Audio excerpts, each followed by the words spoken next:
बिस्मिल्लाहिर्रहमानिर्रहीम। Viewers, welcome back to dvds.com। Viewers, अपनी इस वीडियो में हम देखेंगे कि हम जब एक्सेल में डाटा एंटर करते हैं तो हम उसमें टेक्स्ट वैल्यूज़ भी एंटर करते हैं, उसमें नंबर्स भी एंटर करते हैं। तो एक्सेल किस तरह से टेक्स्ट वैल्यूज़ और नंबर्स को डिफरेंटली फॉर्मेट करता है।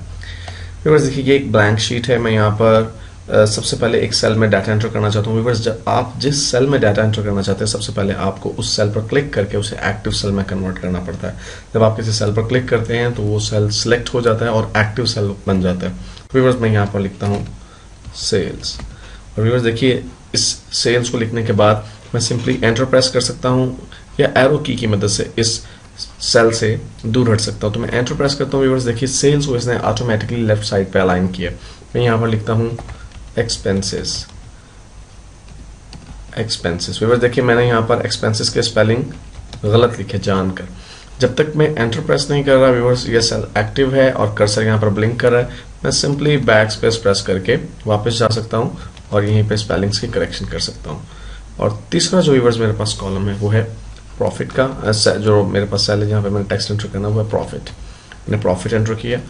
व्यूअर्स, एक्सपेंसेस जो है, मैं अगर इसको रिप्लेस करना चाहता हूँ ओवरहेड के साथ, फॉर एग्जांपल इस सेल में मुझे बाद में ख्याल आता कि मैंने एक्सपेंसेस नहीं बल्कि ओवरहेड एंटर करना था, तो मैं यहाँ पर क्लिक करता हूँ। मुझे इसको मिटाने की ज़रूरत नहीं है। जब आप एक सेल में डाटा एंटर कर देते हैं, चाहे वो नंबर्स हो चाहे वो टेक्स्ट हो, जब आप उसी सेल में दोबारा से डाटा एंटर करते हैं तो automatically previously enter data remove हो जाता है। तो मैं यहाँ पे टाइप कर सकता हूँ डायरेक्टली ओवरहेड। इसके बाद व्यूअर्स, मैं अगर व्यूअर्स यहाँ पर कुछ नंबर्स एंटर करना चाहता हूँ, फॉर एग्जांपल मैं यहाँ पे टाइप करता हूँ 120 और 0 के बजाय मैं गलती से अल्फ़ाबेट्स में से कैपिटल O एंटर कर देता हूँ। व्यूअर्स, मैं टैप करके दूसरे सेल में जाता हूँ और यहाँ पे 160 टाइप करता हूँ और टैप करके टैप की मदद से थर्ड सेल में जाता हूँ। व्यूअर्स, इन दोनों वैल्यूज़ का फ़र्क देखिए। इस वैल्यू को, इस सेल को उसने जो टेक्स्ट है राइट साइड पे अलाइन किया क्योंकि ये प्योर नंबर है, और इस सेल में मैंने 1 2 के बाद 0 के बजाय O लिख दिया।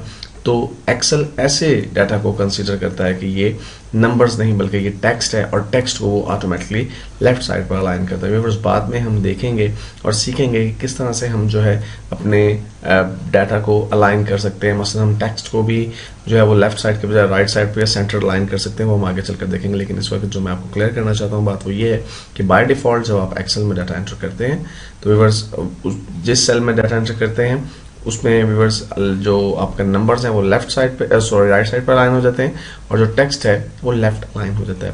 व्यूअर्स, अगर आपको किसी भी सेल में एंटर किए गए डाटा को पूरी तरह से ख़त्म नहीं करना बल्कि उसमें एडिट करना है कोई चीज़, फॉर एग्जांपल मैं चाहता हूँ ओवर और हेड के दरमियान स्पेस आ जाए फॉर एग्जांपल, तो व्यूअर्स मैं इस सेल को एक्टिव सेल बनाता हूँ और इस पर डबल क्लिक करता हूँ। व्यूअर्स, दोबारा से कर्सर मेरे पास यहाँ ब्लिंक करने लग गया। अब मैं कहीं पर भी इस सेल में क्लिक करके जो चेंज भी करनी है मुझे वो मैं कर सकता हूँ। फॉर एग्जांपल ओवरहेड का H मुझे कैपिटल करना है तो मैं इसको कैपिटल कर सकता हूँ या स्पेस